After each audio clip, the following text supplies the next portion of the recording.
prominent Christian priest, Hilarion Hiji, based in California, United States, was formerly a Russian Orthodox monk and converted to Islam and changed his name to Saeed Abdul Latif.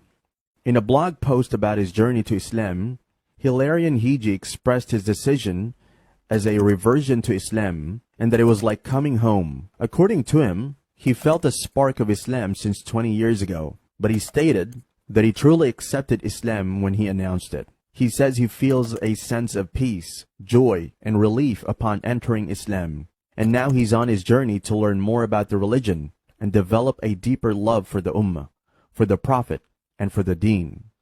9. Amina Asilmi, born Giannis Huff, 1945, March 2010, was a broadcast journalist, national Muslim community activist, and director of the International Union of Muslim Women. Formerly a Southern Baptist preacher, she converted to Islam in 1977 in college. While trying to convert some Muslims to Christianity, she was trying desperately to convince some Arabs in her college that they'll burn in hell if they wouldn't accept Jesus as their savior, but they politely declined her offers of salvation. In frustration, she requested the religious books for her to read through to find the loopholes, but to her surprise, she got convinced by Islam and took the Shahada.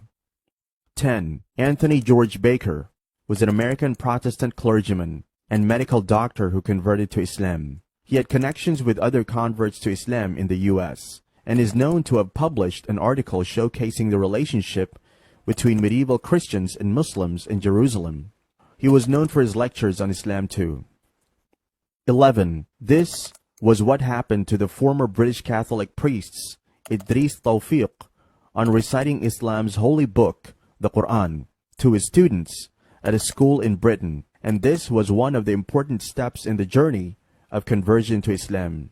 During a recent lecture he gave at the British Council in Cairo, Tawfiq made clear that he has no regrets about his past and what he holds in regard to what Christians do and his life at the Vatican for 5 years.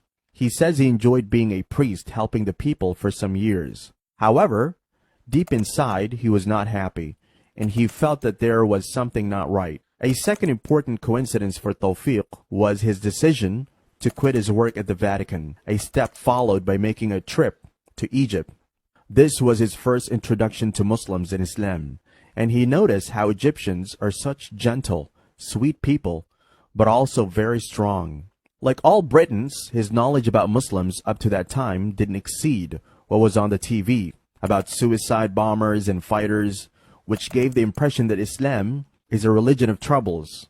However, getting into Cairo, he discovered how beautiful this religion is. Very simple people selling goods on the street would abandon their trade and direct their face to Allah and pray the moment they heard the call to prayer from the mosque. They have a strong faith in the presence and will of Allah. They pray, fast, help the needy, and dream of having a trip to Mecca with the hope of living in heaven and the hereafter. In his usual job of teaching religious studies in the UK, he noticed how calm and well-disciplined the Muslim teenagers were in comparison to others. He took the Shahada at the London Central Mosque and then moved to Egypt. He thinks that the best and fastest way of acquainting the world with the true image of Islam is to set a good example in real life. 12. Before he became a Muslim and changed his name to Abdul Ahad Dawood, Reverend David Benjamin Kaldani was a Roman Catholic priest of the Unaid Chaldean sect. He was born in 1867 in Urmia in Persia, educated from his early infancy in that town. My conversion to Islam cannot be attributed to any cause other than the gracious direction of the Almighty Allah. Without His divine guidance, all learning, search, and other efforts to find the truth may even lead one astray. The moment I believed in the absolute unity of God, His holy apostle Muhammad became the pattern of my conduct and behavior. Professor Kaldani, a former Catholic bishop, accepted Islam in 1904 and adopted a Muslim name, Abdul Ahad Dawood. The above quote is taken from his scholarly work, Muhammad in the Bible. And that brings us to the end of this lengthy video of people who have found the truth despite being callers to faith in other religions. Allah guides those whose hearts are open to guidance and willing to hear the truth.